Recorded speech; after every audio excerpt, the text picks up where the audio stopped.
Making English more relatable, contractions and slang. Hello learners! Welcome back to our English language learning series.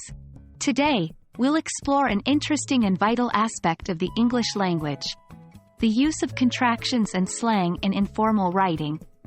We will delve into how to use these tools to make your English sound more natural and casual. Let's get started.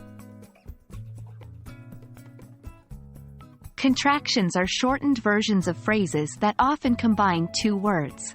They're a staple of informal English.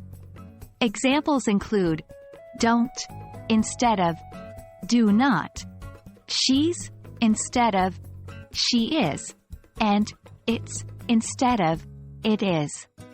While using contractions, remember that they are mostly used in spoken English and informal writing like text messages or casual emails.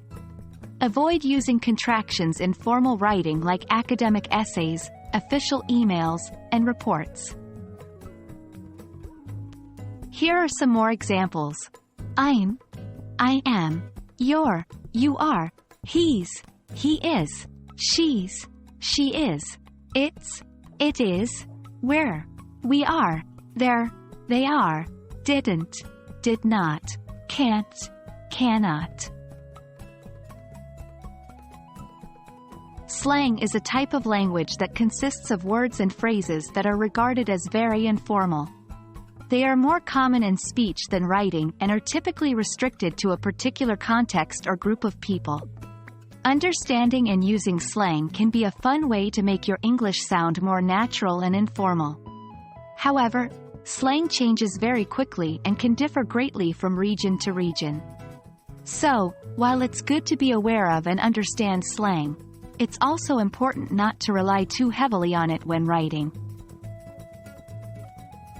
Here are some common slang terms you might come across: chill, relax, hang out, spend time together, crash, sleep, dope, cool, wanna, want to, gonna, going to, busted, got caught. Now, it's time to put what you've learned into practice. Here are some sentences. Try to rewrite them using contractions and slang. 1. I am going to watch a movie. 2. Do you want to hang out with us tonight? 3. She is not happy with the results. 4. We cannot believe that we have won. 5. He did not go to school today.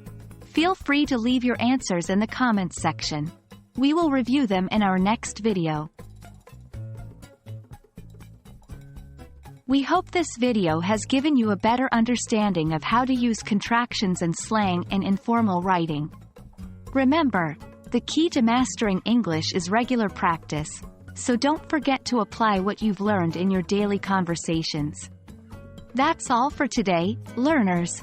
Stay tuned for more interesting English learning videos. Keep practicing and happy learning.